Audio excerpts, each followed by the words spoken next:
Well, good evening to all of you. And again, let me say Happy New Year to those of you who missed me last week and the week before. Let me say Happy New Year to you.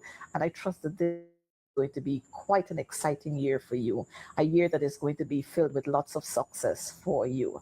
And so we're on tonight with Advancing the Cause, another episode of Advancing the Cause. And I'm hoping that you, like everyone else, will share the link and you're going to say to your friends and your family and everybody else, share the link because Advancing the Cause is on. Tonight, we're going to be dealing again with education is in crisis. And of course, not education alone, the entire country is in crisis, if you ask me. And we're going to share with you quite a lot tonight. So tonight is going to be exciting. But before we go further into what we have to do, of course, I must send out those birthday greetings to all those persons who celebrated birthdays last week, birthdays up to today. We have an 82-year-old. I think it's 82 years old. Let me get it right. Oh, Miss Hazelyn Sampson, 80 years old. And we have Paula Hines, 75 years old. And we have Jamal Hinks. He celebrated his 25th birthday. And so many others. I just don't want to continue to call names because I'm going to get myself into trouble. But look, happy birthday to all of you who would have celebrated your birthdays. And I trust that God is going to bless you richly as you move over into this next chapter. And of course, you know, when we're excited and we're celebrating birthdays, we have the other side, which is not very nice. The side where we send out condolences to all those who would have lost their loved ones. It's not easy to lose a loved one. And so we, on this side of the sphere, we take this opportunity to extend condolences to you, and we trust that God is going to grant you comfort even at this time. And of course, let me single out a couple of persons that I have very close links with.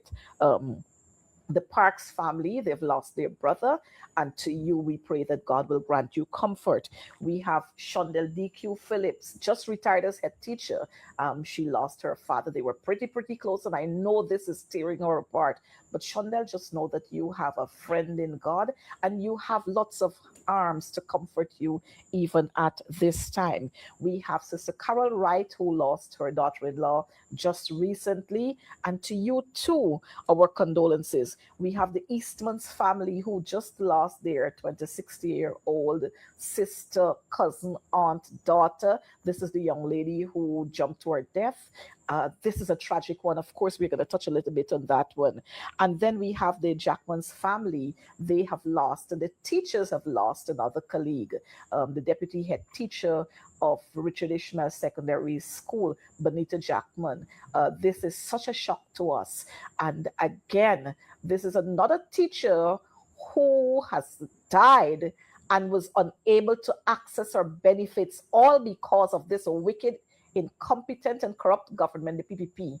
This teacher could not access her 8% salary increase. She could not get her allowances for additional qualification. She could not even get access to her duty-free concession, again, because of this corrupt government. And so teachers are dying, teachers are retiring, teachers are migrating, they're resigning and can't have access to their benefits. But it's all in the game of being wicked and vindictive. And so as we go on, we want to extend condolences to these persons, and we pray that God is going to grant you the comfort you need. Look, we can't waste any more time. We're going to go right into this program.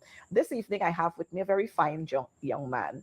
I don't want to say gentleman at this time, a very fine young man. If you see him, you're going to agree with me. He's going to be sharing the stage with me this evening. He's going to tell us a little bit about himself before we get deep into what we're talking about. His name is Mr. Gerald Pereira. He is a former educator. Well, once an educator, always an educator. And he is also an activist. He is going to tell you a little bit more about himself, and then we'll talk about education in crisis. Over to you, my guest. Welcome to Advancing the Cause. Thank you very much, Comrade Coretta, for having me here.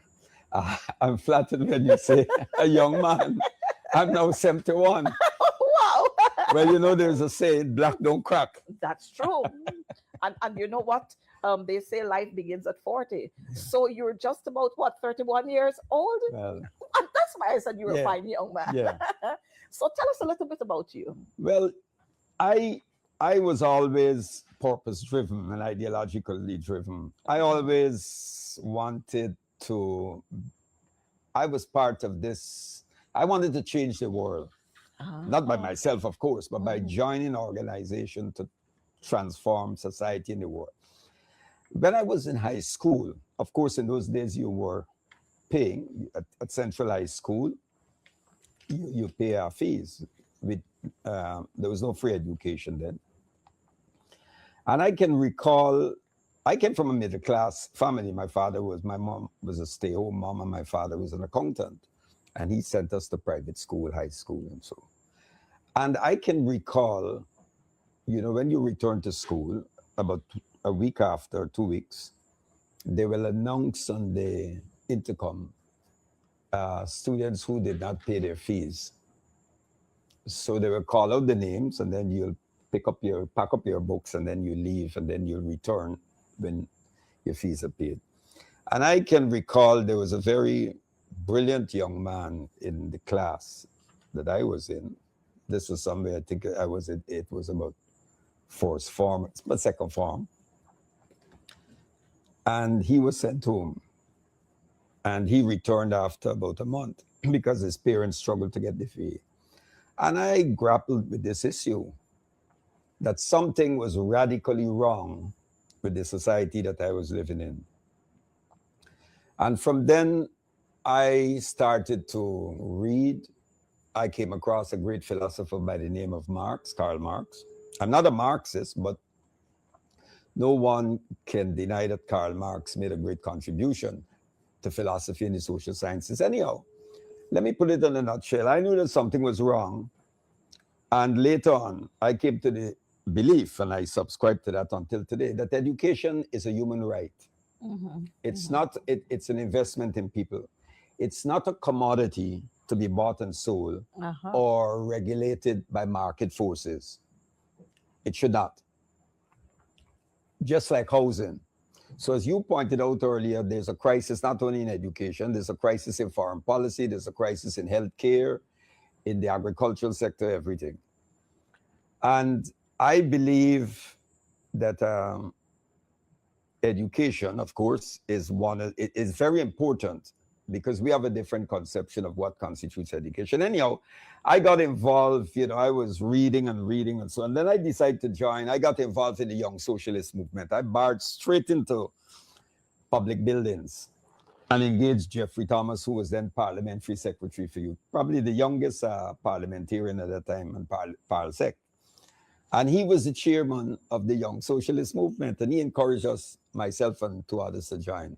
We joined the YSM, and then you had Jeffrey Thomas and the others. They were moving off, and Robert Corbyn and others, a new executive were coming on, and I got onto that executive. Robert Corbyn was the chairman. We were in the central executive. We would meet at the Congress, the annex in Newmarket Street after they had the fire Congress place in Camp Street.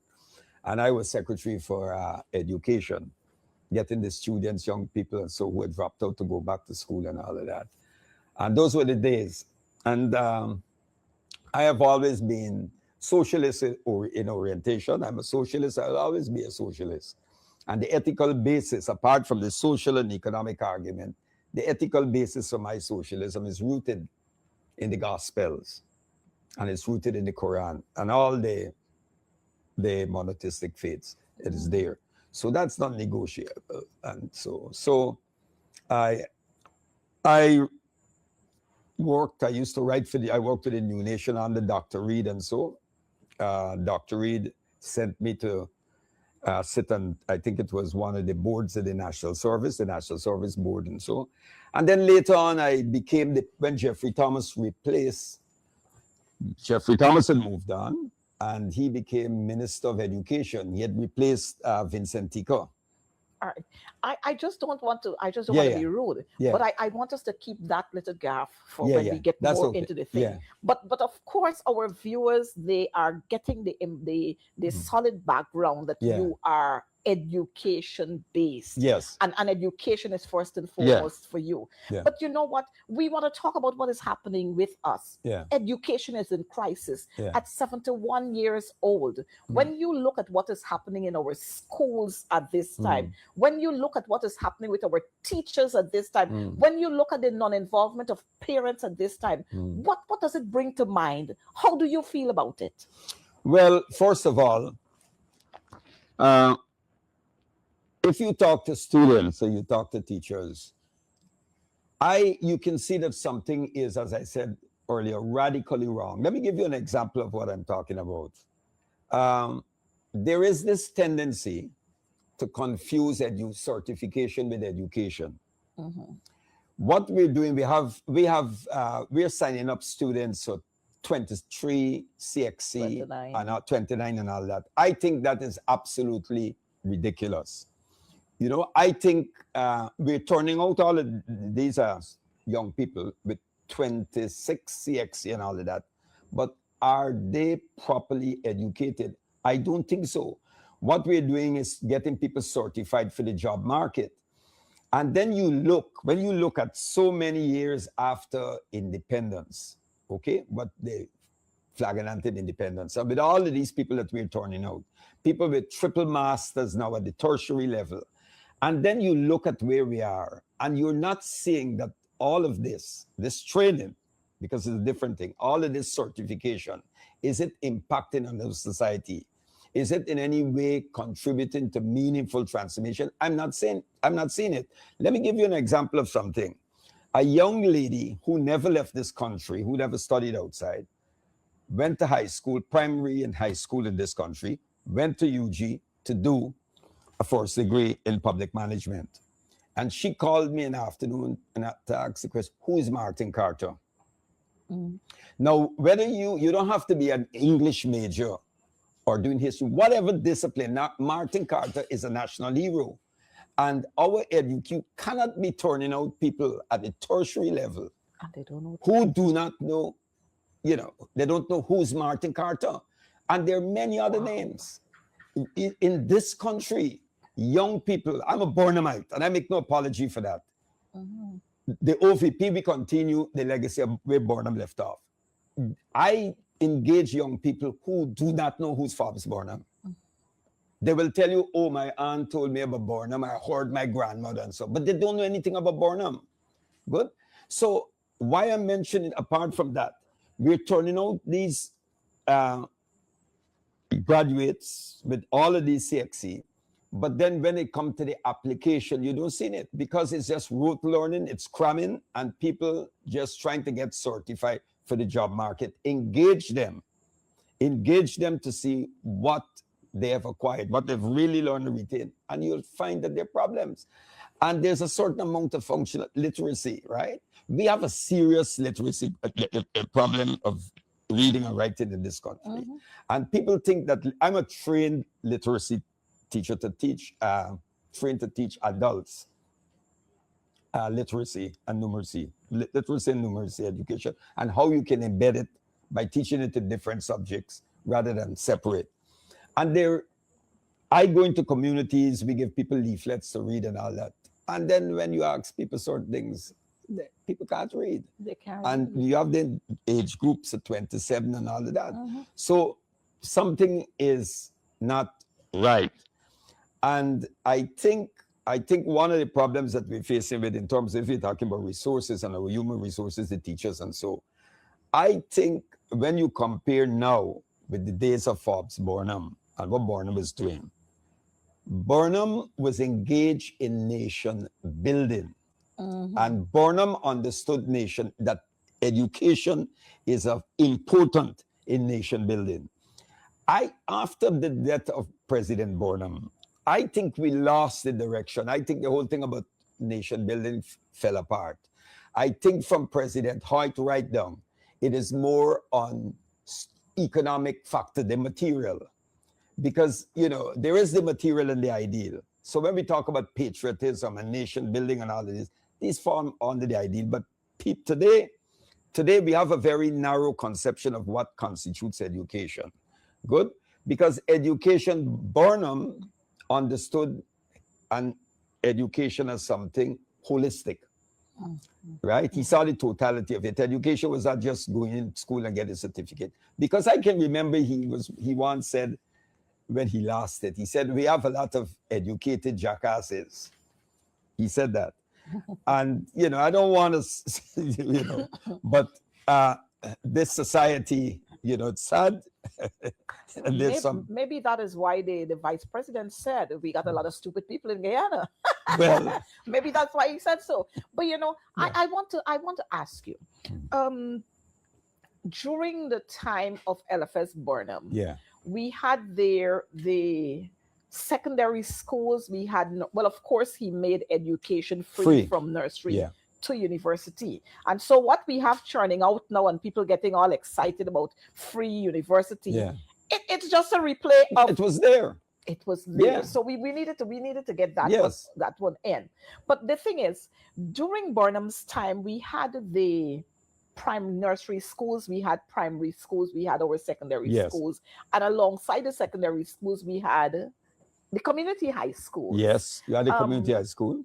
Now, what are your thoughts on us having having the community high schools alongside the secondary schools then, and the absence of the community high schools? The community high schools are important. I can remember you had a former educator by the name of Pat Taylor.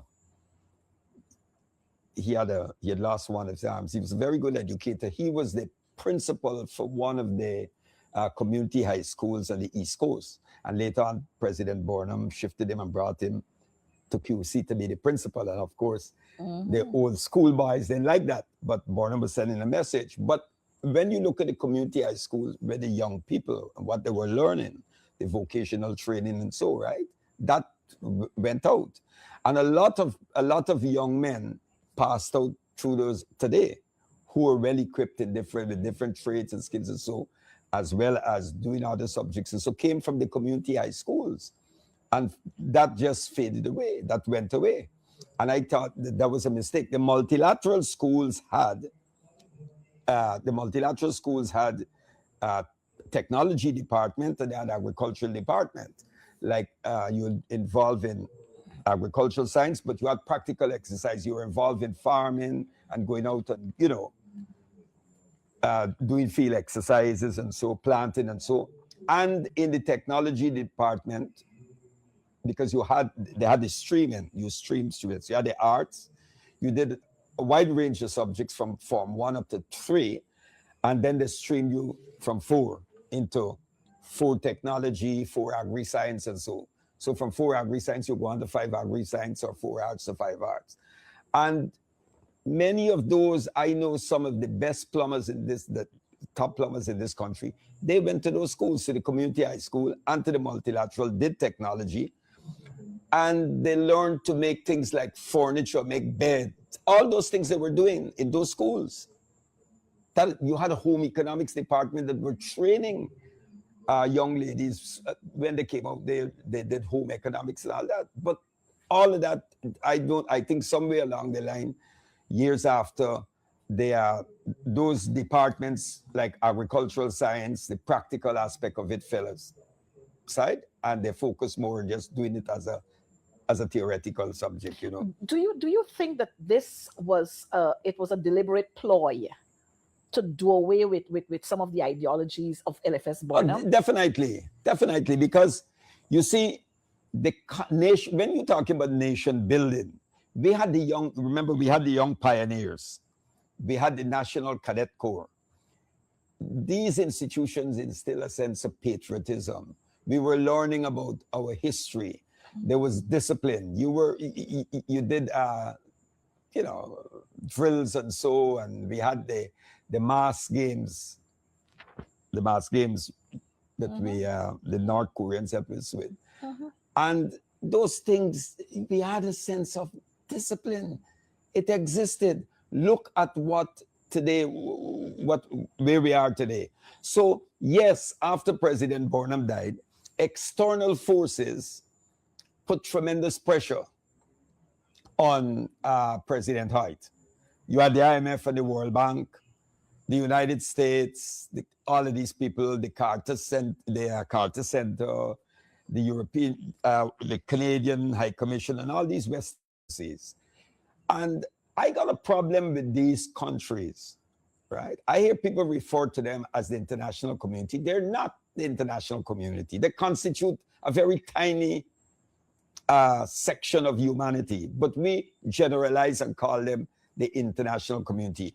And these people meddle in our affairs. And I, as a patriot, I believe in jealously and zealously guarding the sovereignty and independence of this country.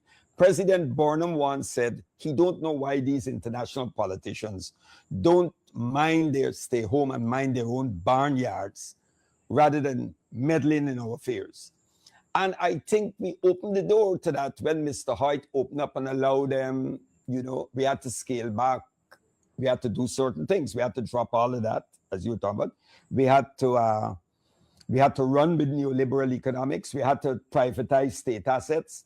We had to downsize the public service. We had to downsize the army. We downsized the public service. And when you downsize the public service, the people who went home were primarily Africans. When you downsized the army by 2 battalions, it was the majority of the soldiers who went home were Africans. So then when the state assets were sold off, Africans did not have the money to buy it. And ever since then, the emphasis is on economics. Now, I am not saying that their economic factors are not important to drive a nation, but when you overemphasize economic factors, when you overemphasize it, then there are other areas that will suffer. Morality will suffer, right? Love for country, patriotism, all of these values, these ideals will suffer. Because when you overemphasize the economic factor, people see it as meism, get rich, get what you can. And that's the culture that we have here today in this country. So maybe because of some of what happened then is the reason for us having ministers in government who serve just about 5 years, and they're multi-millionaires or billionaires now, 5, 6, 8 properties, and all kinds of things, while the majority, the masses, are suffering. When we're concentrating on education, when we look at what is happening in our schools, back then in your days at school, you would remember that everybody was uncle somebody, auntie somebody. You said good morning, you said good afternoon, excuse me, please. You didn't want to scramble on the road for any adult to see you. But what is happening now? Well, it's interesting that you say that, because that is something that's part of African culture. I traveled in Africa, and you will never find a young man. If a young man goes into a shop, or so you refer to the elders, aunt or uncle. Good. And when we were growing up, we did the same. That is how we treated. We had respect for elders and so. And even the young ones, if you were going to use fancy language, language that was not nice, you would think twice. You look around to make sure there is no elderly person around before you use that type of language. Today, that is not so. You see young people on the road, students coming out of schoolyards, and they're cursing, and they don't care who's around, right? Because there's no such thing as national pride and self-pride, because listen what happened. You see, one of the things that happened is this. When certain institutions collapse, when there is no emphasis on morality, then you'll get a total breakdown across the societal institutions and everything. And that is what we're witnessing today. Now, you mentioned that during President Burnham's time, I can recall when I was in high school, before, and this is before education before they implemented free education, we were readers. There was love for books. We were reading. if you had a new book today, an interesting, like a book in those days, the book came out like Black Power by Stokely Carmichael or something. You had a new book. You couldn't go and show a fellow student it. He will snatch the book from you and run up the road. He wanted to read it before you because there was no mobile phones and all of that, no television, but we knew more about the world than many today who have internet and mobile phones. We had an exercise we used to do, a geography exercise. I'll give you, it was like, the high school, it was fun. Sundays, you will learn capitals of various countries. And when you turn up in school Monday, you will turn to someone and say, what capital is it? And the guy will answer, you lose points with him. That was fun. Yeah? We knew in second form, you could look at the flag and tell the flag of a country. And we had no TV, no internet highway and all of that. Because the emphasis was different. Now, I am not saying that I wanted to look at education pre-Burnham, before Burnham, the PNC, when Burnham initiated this radical type of transformation, and post-Burnham. Our education system was very elitist,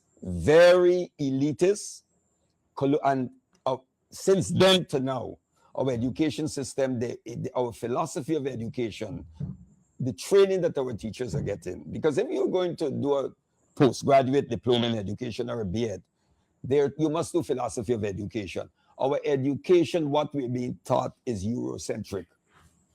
But the entire system is alien to us. It was imposed on us by a people who committed genocide against us, enslaved us, and indentured us. And we have not decolonized our education system. We have not decolonized it. Burnham started that thing about decolonizing. Now, I'll give you an example of something. Today, this might shock you. I met several Guyanese with doctorates in education, and they told me they have never heard of Paulo Freire. Oh.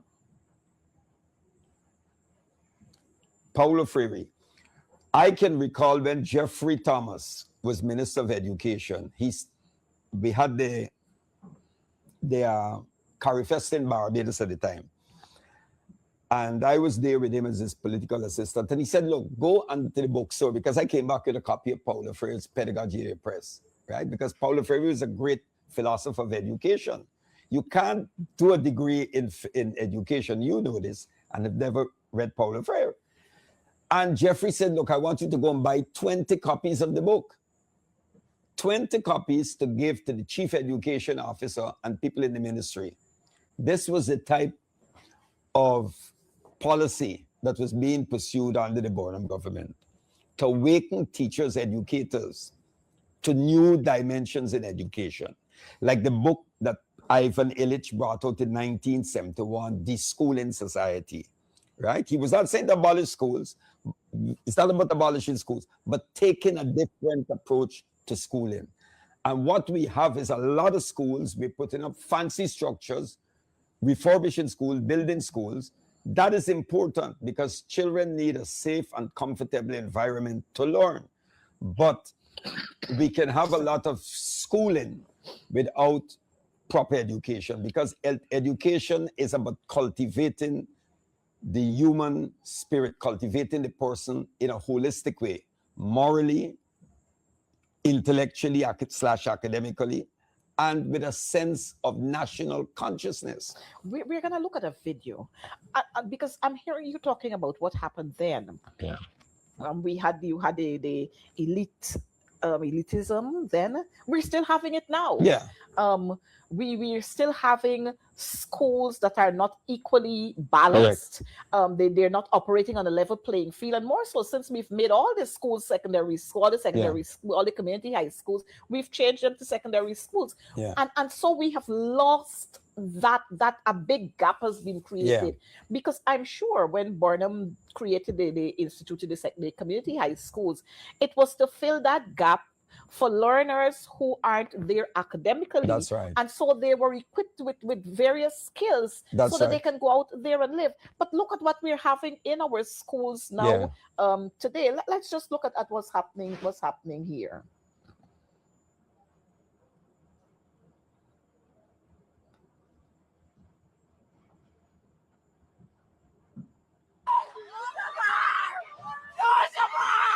Don't give up, God!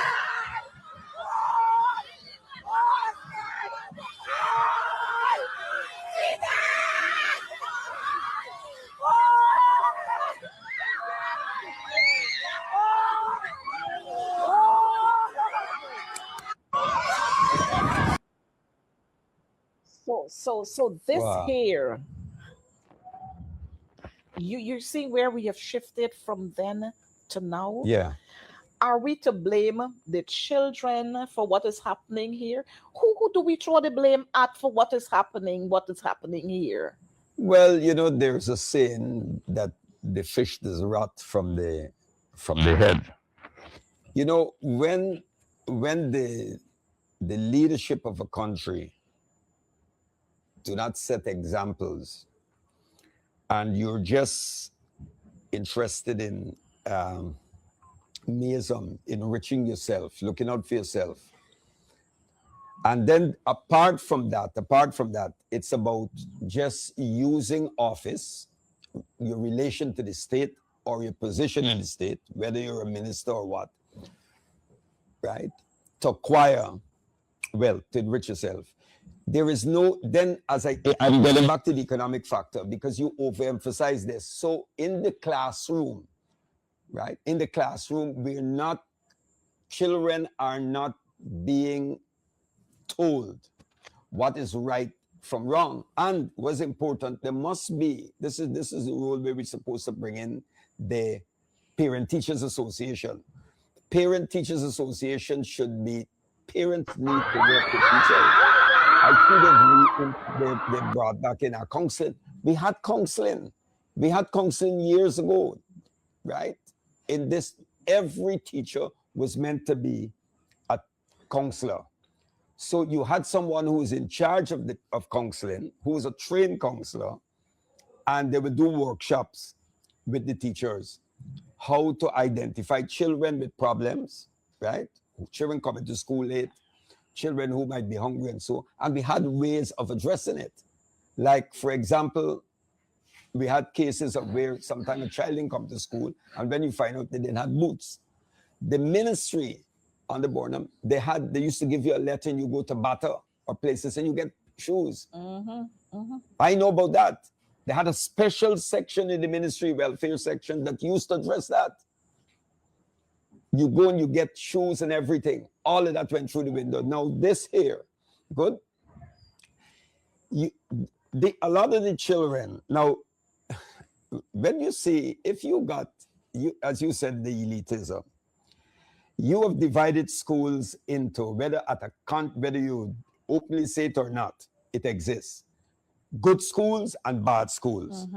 You take certain teachers and you send them to the so-called good schools. And then you take others and you send them to the so-called bad schools, where teachers have to become like policemen and women and doing work and thing and all of that. And it's too much for them. That's right. Now, another thing which I absolutely disagree with that is happening in this country is, and I want to get back to this, is we have the CXC, for example, right? And we have schools in this country that do not offer CXC. They offer the Cambridge exam, Cambridge and London exams, and that should not be. They should not have allowed that. I think nations is one. You cannot do CXC there. Now, if I was an employer and a student is seeking a job, and you come with Cambridge certificates and the CXC, I'll hire the CXC. I'll tell you why.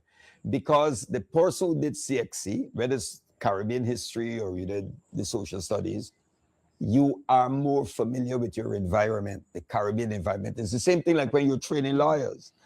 A Caribbean lawyer, if you're trained in law in the Caribbean, you'll understand the sociology of the Caribbean. You understand the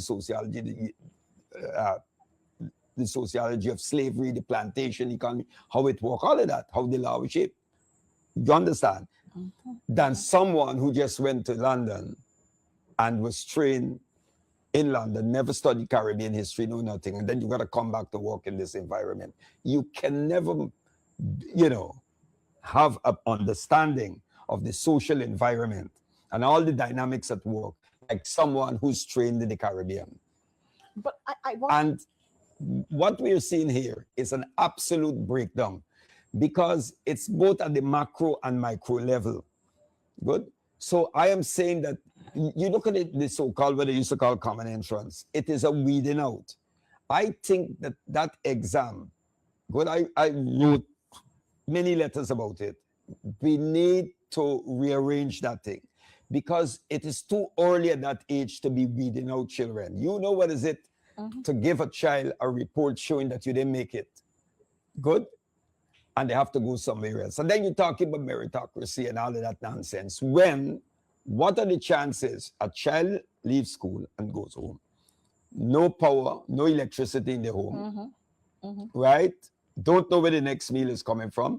The mother's a security guard, comes in late, father's absent. Is that child going to perform at the same level as a child at QC? As a child who went to QC, internet, and have everything? No. And this thing, it brings you back to all this talk about one Guyana.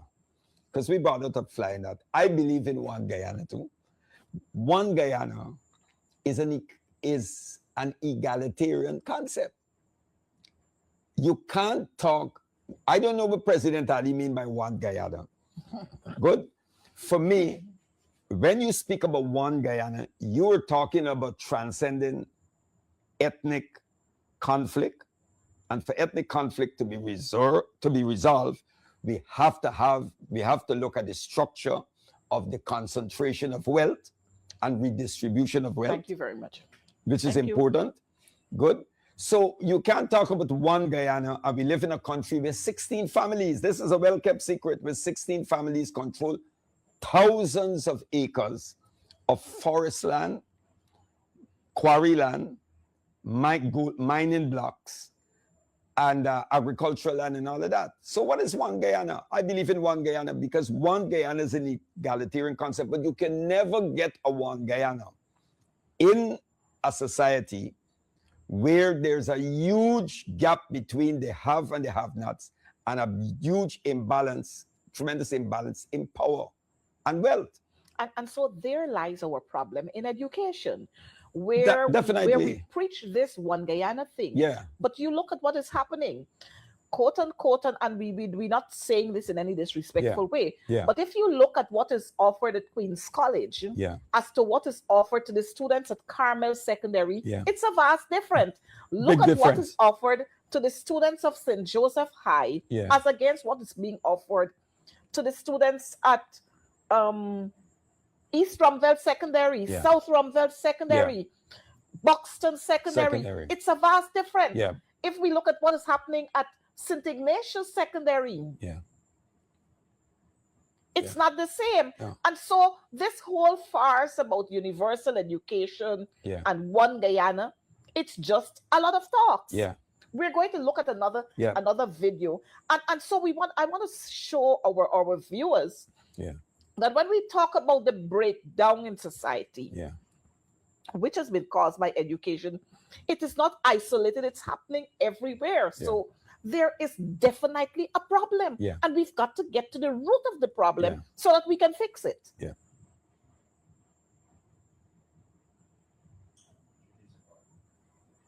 While you're getting that there, yes, we have to fix the issue. Because one, it's happening too often. Yes. And when we talk about, you spoke just about the counselors, guidance counselors. We have a few guidance counselors today, but are they equipped to deal with the problems that we're having in our society that the children bring to school? Are they equipped to deal with them? No. When we talk about parental involvement, are we having that?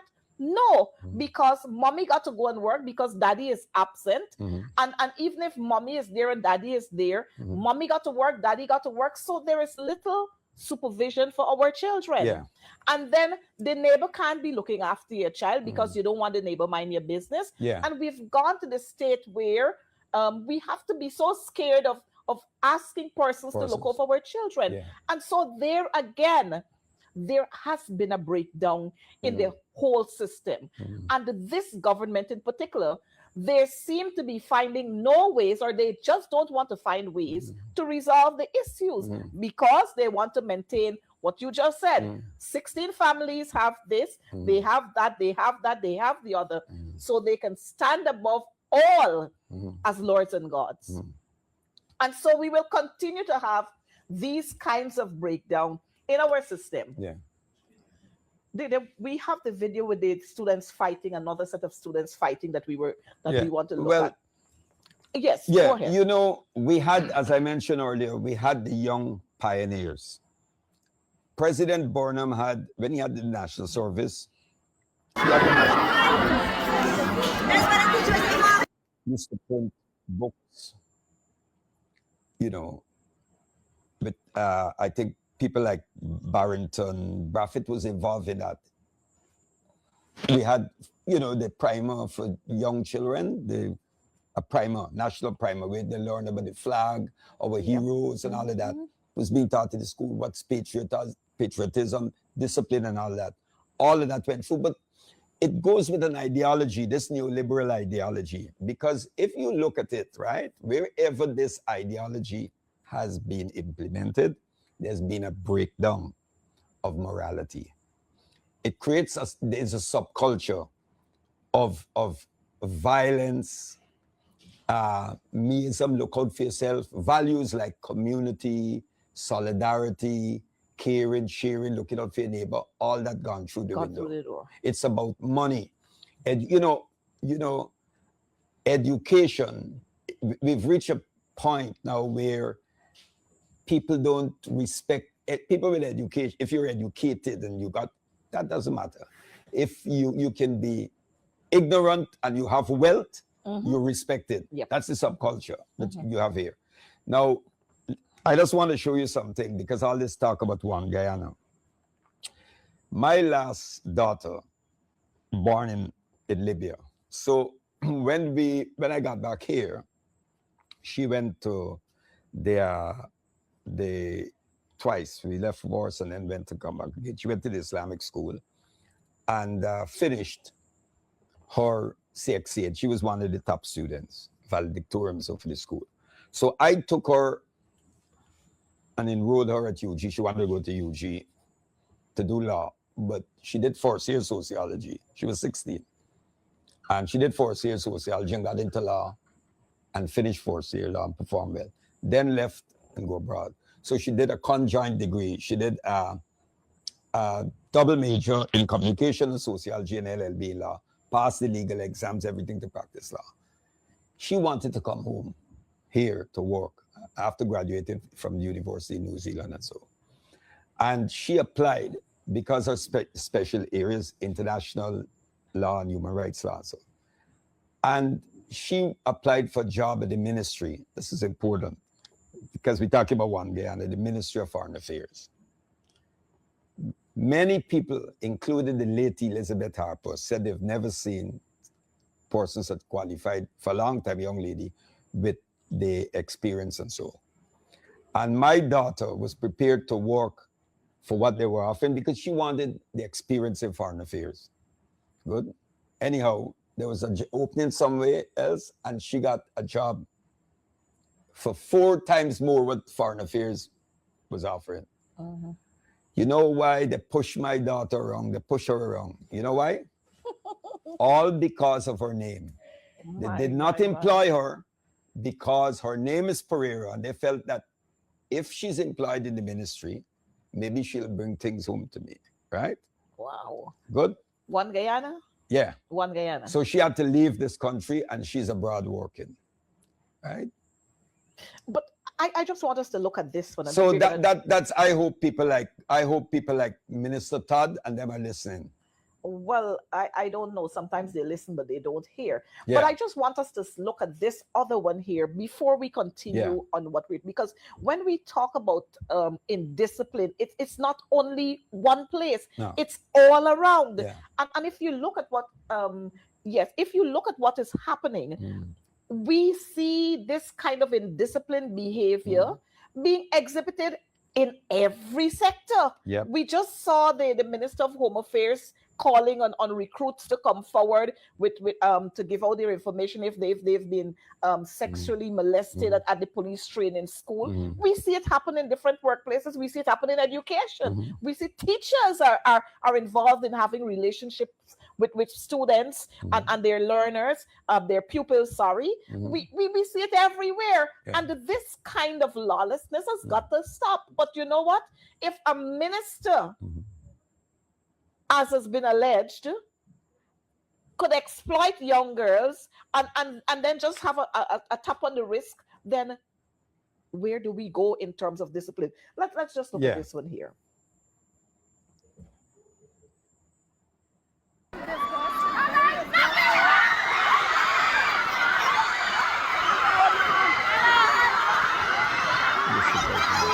You should.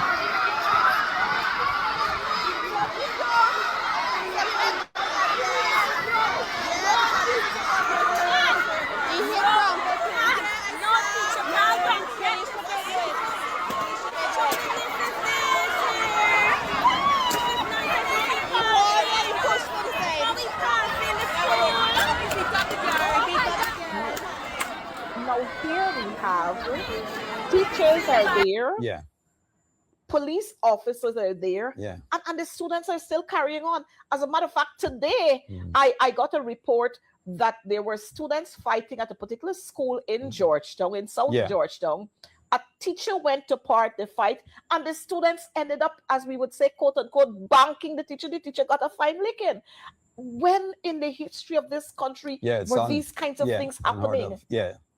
Yeah, there's an absolute breakdown. There's a breakdown in this. In this we society. have seen in this country, in all areas, in the history of this country and maybe the Caribbean. Yeah.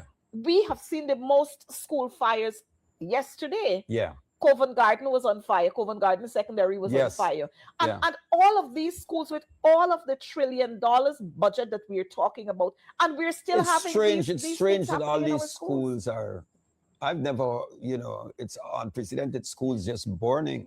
So many schools were burned. Over a period. And then when you look at when we look at the contract, who's being offered the contract, then you sometimes could conclude, you wonder, well, this school had to have been burnt. Yeah. We've seen the fire at the Mahdia Durhams, claiming 20 lives, and yet the Ministry of Education can't put system in place to ensure that the school is a safe haven for learners and their teachers. Yeah. Are we still talking one Guyana? You hear before you go there, let me say to you, and it brings us back to what you started talking about. When Burnham instituted the community high schools, we have some of the best plumbers and electricians coming out of those programs. Now, if we had continued that, we wouldn't have the issues here. But if I look, we're seeing here images of the Mahdia Durham. And every time we have to be reminded of this, it brings out a certain kind of anger in you. That 20 lives had to be lost senselessly because persons refused to do what was supposed to have been done. Well, when we had the national service, good. I said we had the Cadet Corps, we had the Young Pioneers. Under President Burnham, we were inculcating discipline in the young people. Team building and all of that. That gone down the drain. In what we're seeing today, why I mentioned that thing about my daughter earlier before I go on is because you mentioned the vindictiveness earlier and the pettiness and all of that. Yes. When you look at this, with all of this, I know there's a lot of fights and so in those areas and so. Something is not right. And I don't think, those who are managing the education system have no idea about what education is about. Now, I'm not saying that to be a minister, you have to be the holder of a degree in education. I'm not saying that. Nope, nobody's saying but that. you have to be able to bring together Mm-hmm. those people, your team, and you have to lead. People like to talk about President Burnham was a dictator and all of that, and now we have democracy. If I don't know as far as I'm concerned, I can tell you, and that's an ideological issue. Democracy is a mental construct. That's what it is. Don't tell me about democracy, right? When democracy is not going every 4 or 5 years and voting, putting an X on a ballot paper and voting. Mm-hmm. Good. Mm-hmm. There are different aspects to democracy. Yep. And real democracy is when you have economic democracy. Yep. And to get economic democracy, you have to democratize the economy. This economy is a few wealthy persons and foreign companies control it. Good. When parents got to go and work, whether they're security guards, mothers, and so, good. And the NIS is some of the security companies, the big security companies in this country are the biggest criminals. Mm-hmm. Mm-hmm. They deduct the people's NIS and don't pay it. When they look at what they get and they go home, right? And then the child telling them something and they lose it with the child, they hit the child or cost the child, right? And you get that type of thing being reproduced, right? The parent go home, they had a rough day with the boss, and that parent go home, the mother or father, and take it out. The father takes it out to the mother, and the mother takes it out to the children. It happens. And you get this culture of violence at the level.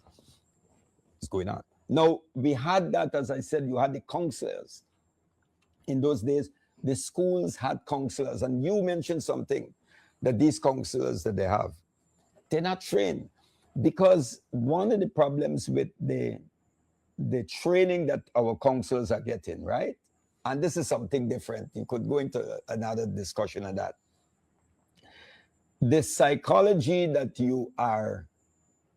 they're being trained in is alien to our spirit and ethos. There's a whole thing called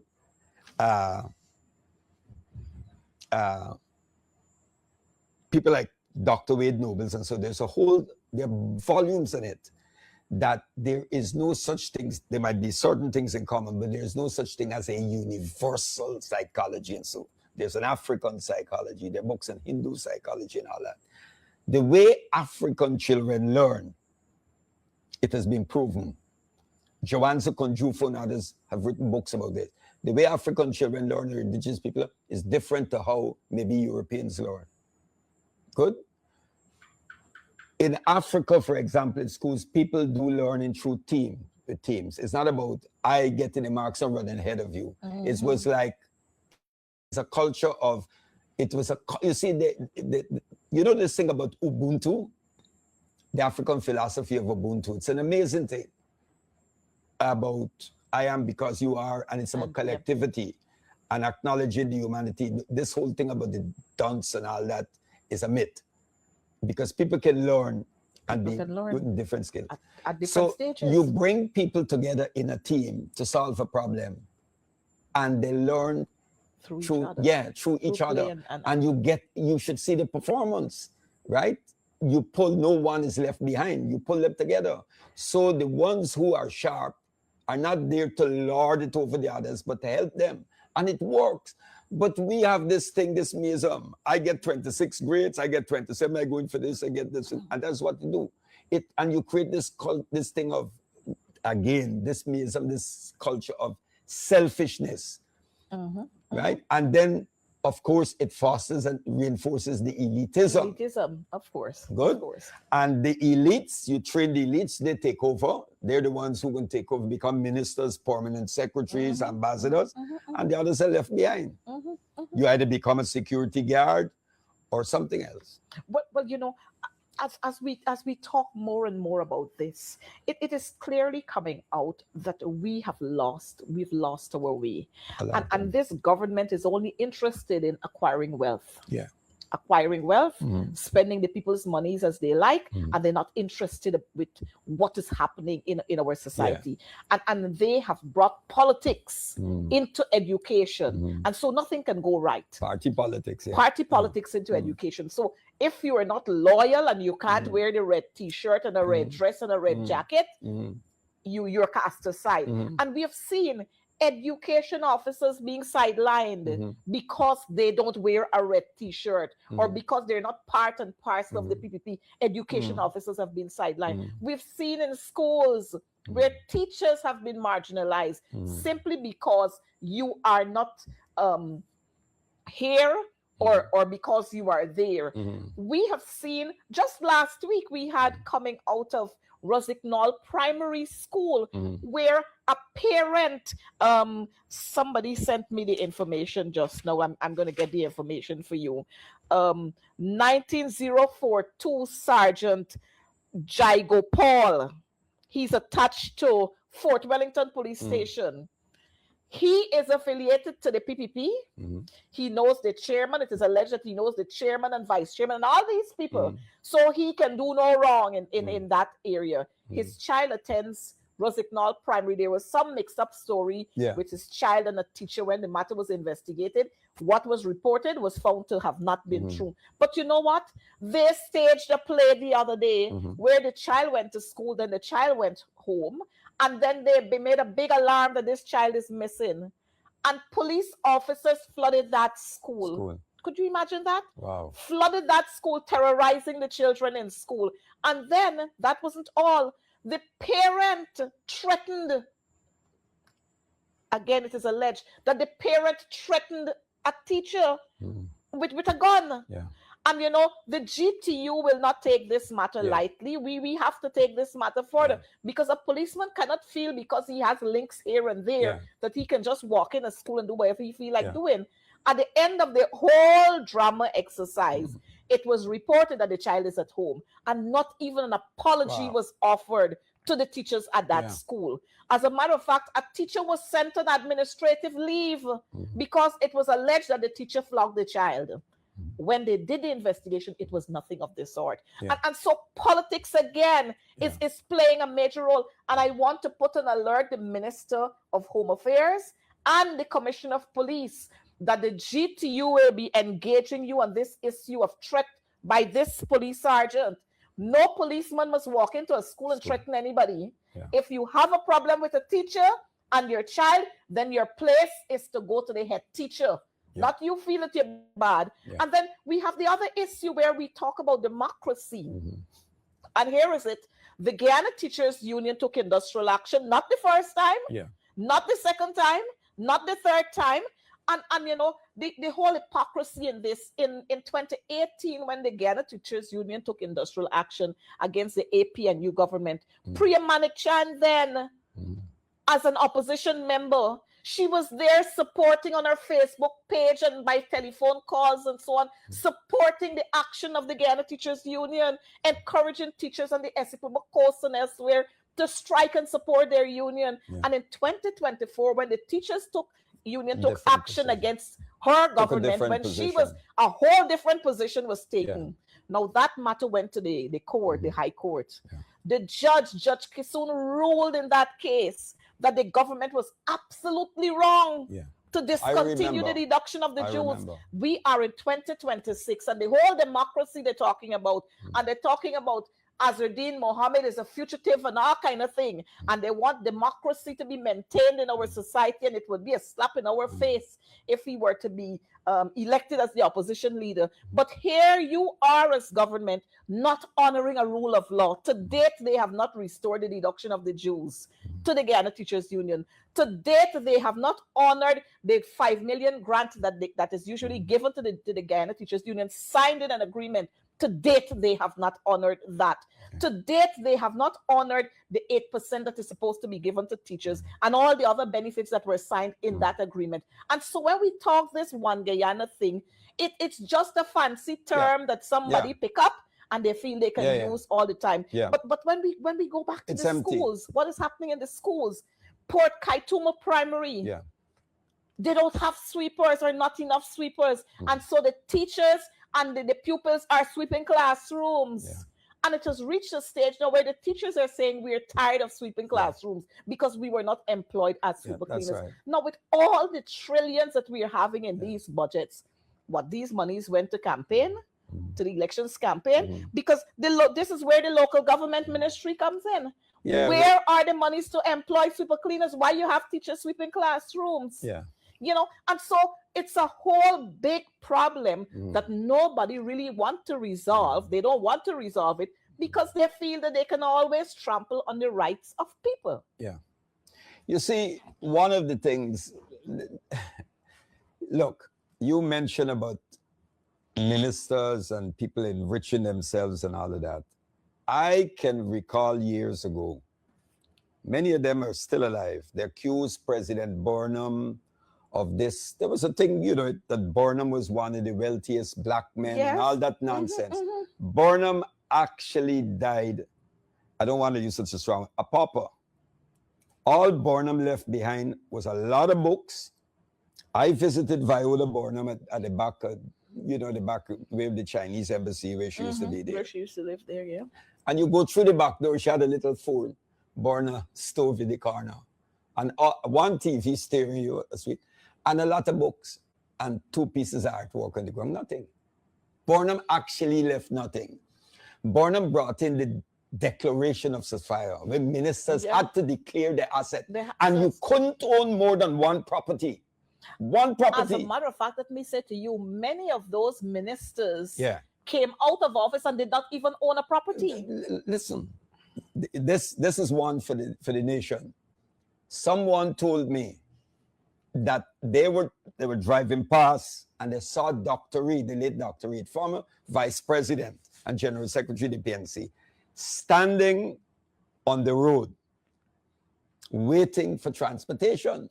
So they went to, they called a former minister and said, I saw Dr. Reed, former minister on the board of time, I saw Dr. Reed waiting on transportation. The man said, you waiting? You sure it's Dr. Reed? He said, no, Dr. Reed. You know, when they checked with Dr. Reed said he didn't have the money to buy the tires for his vehicle.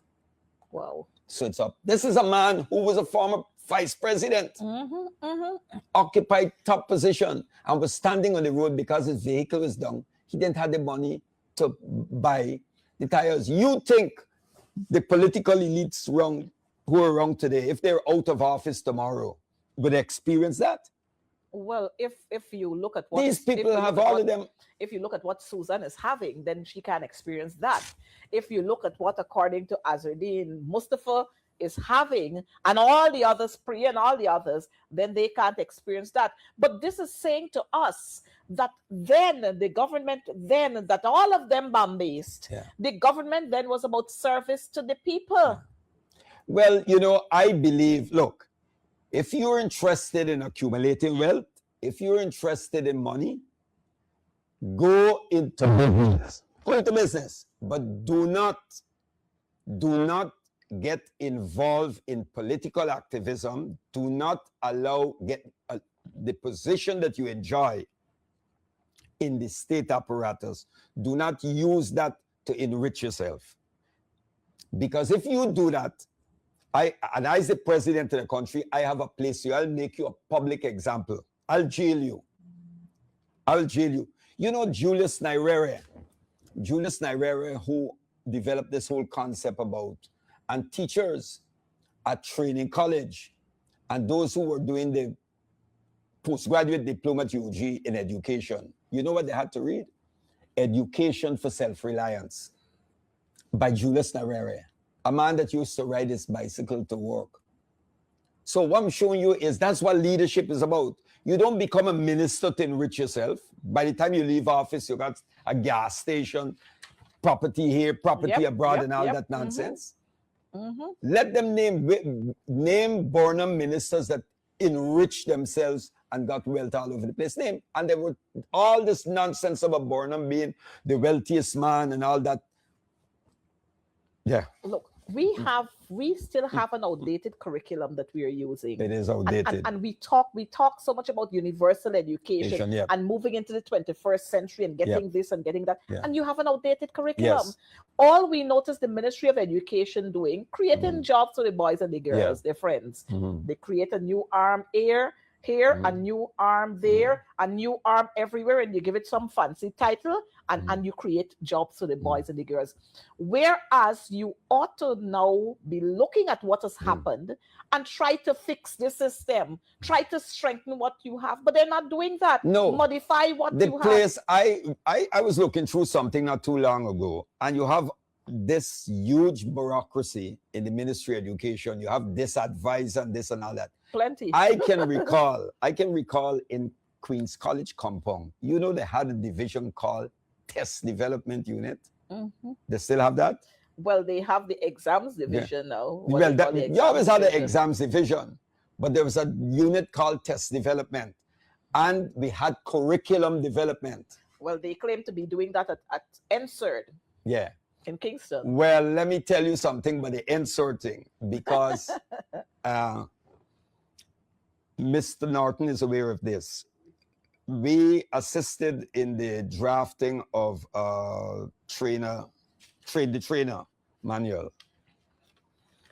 And when we checked NSERD to see what they had, what they were in possession of, right? The material, the literacy material. You know what NSERD had? You're not going to believe it. Patty the milkmaid. Ouch. Patty the milkmaid. Now, how could you tell a child from Buxton, Moko, or Annandale, Patty the milkmaid? That is what NSERD had. I'm serious. And I don't want to mention, I think the lady who, I don't know if she's still there. What's her name? It will come to me, but she was in charge of NSERD at the time. That is what we had. And then you had another set of materials that were prepared by, I think, nations. Basic literacy thing. All Eurocentric. Now, how could you take, because education, the education system, right, reflects a given culture. It is part of your culture. Good. Your culture, I mean, shapes the education system. The education system also is a dialectical thing working it. You can't teach literacy to African, Indian, and indigenous children by using manuals that were prepared that is culturally insensitive and not culturally appropriate and culturally relevant. And that is what NSERD had. So something is not right. Well, let me tell you what. We have all of these textbooks that are being printed. Yes. Billions and hundreds of millions of dollars are being spent on textbooks. And many of them got incorrect information inside. They had to pull a whole set off of the shelf. And it's all because we give them to friends and family who they themselves don't know how to read. They don't know, they don't have any the skills in proofreading and so on. Or maybe they don't even want to pay proofreaders. So they print. And then they had to go and reprint all of these textbooks again. The Guyana, our country, our home, a whole lot of incorrect information they had in that book. It's funny. Somebody was telling me about. And so it is saying to us that education is in crisis. Could you imagine we are taking just about anybody and putting them in serious in senior positions? We have what is happening in our system now. We're taking junior teachers from out of the classrooms and we're seconding them to the departments of education, and they're going out visiting schools. They don't know, and they're going out to supervise schools. And so here is where we're having the whole lapse in the system. When we look at what is happening in Common Entrance, like you mentioned, which is a National Grade 6 assessment, we're having every year 15,000, 14,000 plus writing that. And when we're churning out of the secondary school, you're barely having 8,000 or 9,000. Something is not right. Something is not right. But nobody is looking after. When we have the grade 6, everybody talks about the 1%, this 100. What happened to the rest? Nobody looking after No. them, but we make big noise about this. Yeah, how much money you spend. The It's same about- thing with CSEC. Yeah. We made big noise about those who got 29 and so- those yeah. who get 19 and 21 and all of that. What happened to those who got 5? That's right. What happened to those who have Yeah. 7? Yeah. What happened to those who got 3 Yeah. subjects? Yeah. Nobody looking at Yeah. them. No. So But again, you're happy to say that, look, the Guyana one who top the get Caribbean you again. top, yeah. We top Yeah. the Caribbean Yeah, again. it's But the absolutely 3 rid- and yeah. the 5 subjects, they fall Go- by the yeah. wayside. Yeah. And what? They can't get a job. You don't have anything else in place for them. And so the cycle keeps going rolling and going rolling on and rolling all the time. And yet we want to preach one Guyana. One Guyana. And so when we talk about education is in crisis, Yeah. it's not that we want to crucify and Yeah. we want to condemn, but Yeah. we want to help what is happening. Yep. And here is where this government feels that they don't want help from anybody. Yeah. They don't know, but they don't want help from the people who know. And so we will continue to have many more of our students fighting on the road. We're going to continue to have many more of our students exhibiting vulgar and inappropriate behaviors when we have school parties and so on. We're going to have many more of our children, like the 13-year-old we saw just the other day, attempting to rob 2 pensioners. We're going to have many more of that because the system is failing them. Yeah. The system is completely failing all of our people. Yeah. Because if you listen to that mother, she said, I complained several times. I went to the agencies. I went to them. I complained. Just the other day, we had a young lady who jumped to her death. Lots and lots of calls were made, complaints. And you know what? They make somebody the sacrificial lamb when these things happen. So 2 or 3 nurses at the Georgetown Hospital are going to be made the sacrificial lamb for this young lady jumping to her death. When the hospital did not have enough staff and we have individual rooms where patients are in, are you saying that you have a nurse or 2 stationed in a room? It's 4 or 5 nurses you have to man. Yeah, 5 what and 6 that is different negligence. What happened there should you never know, happen. and so again, the system continue to That's fail right. our people. That's right. It's And systemic. and they're not taking ownership for it. No. They're not taking ownership for it. The No. Minister of Health should have been gone a long time. Yeah. Just the other day, we saw a newborn baby born. They said the baby is dead. On the way to bury this newborn baby, the baby started breathing again. By the time the parents rushed the baby, they put the baby in the incubator and started giving the baby oxygen and all kind of thing. Yeah. A while after, the baby was pronounced dead again. I mean, what are we doing? What are we doing with our systems? We have a teachers training college that is filled with politics, decorated with politics all over. So you got to be connected to be a director and to be this and to be that. So the director gives orders to the principal and all kinds of craziness. And you have teachers graduating without even completing the program. Yeah. And we make a big noise. Highest number of graduates from the teachers training college. We have done this, we have done that. We've seen it in the schools that they're building. You're building huge schools. Yeah. But do we build the schools with all the necessary facilities to ensure that our children are rounded when they leave schools? You know, earlier you mentioned about we were talking about the material, this emphasis on the economic aspect. This government is taken up with this thing about big, you know, for them, they have a very lopsided conception of what constitutes development, you know, big buildings, more hotels and all of that. Development must, apart from being sustainable development, it has to be people-centered. At the end of the day, it's about people. And if development doesn't serve the masses, the people, then it is not authentic development, right? That is really, that will only benefit this so-called developmental section. And if you overemphasize the economic, like they're doing, everything is economic, spend money here, do this here, and that's the thing. What about the other sections? What about moral development? What about spiritual development? Because you see, this is, I'm going back as someone who's Afrocentric. The African understanding of education is you have to understand the human person, to be more than being human being, the person totality. right? They're not just economic being slash biological being and physical being. They're social beings and they're spiritual beings. Education, and this might be too hard for them, is about the cultivation of the spirit and the human soul. So you have to bring different sectors of the society into this process of molding young minds in moral and spiritual development, as well as the academic and the intellectual. The role for the church is there, the mosque, the man there, all of these. The ministry has to work from it. It's not just about writing religious studies at CXC, right? They must have an integrated approach, and the role of the parent teachers, right? The role of parent teachers association, the religious bodies, and all of these bodies, the ministry, the teachers union, and everybody have to work together.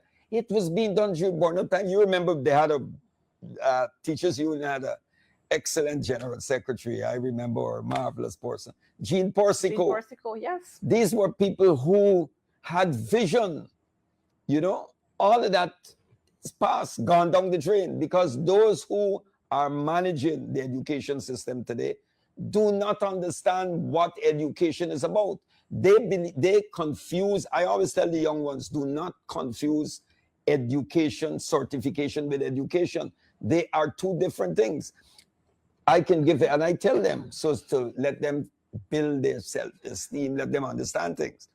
I tell them Hubert Nathaniel Cruchillo never went to high school. He didn't have a degree, right? The great CLR James, one of the finest minds the third world of the world produced, was never the holder. He got honorary doctorates, was never the holder of a university degree. George Lamin, we can go on. Marcus Garvey, many. But look at the works these people have, right? Because they were educated, not necessarily certified. So we are turning out all these people, right? With certification. With certificates, but are not properly educated.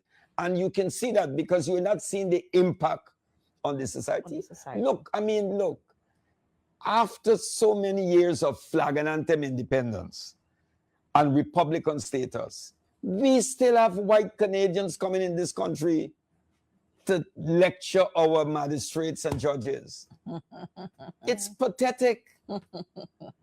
Do you know that here?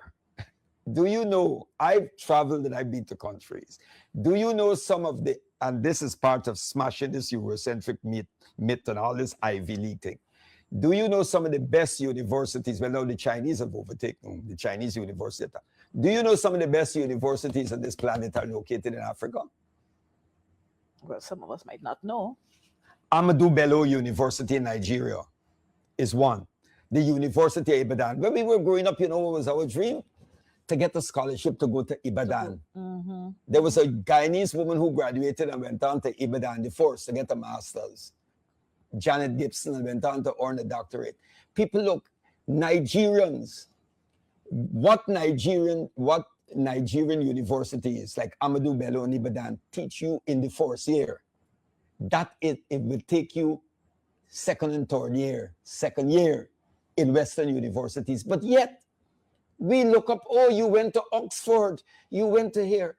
And it's all part of this colonial myth, right? And it is time for it to be smashed, because a lot of people who were trained in those institutions, and you look at what they're doing, it's not impacting on the society.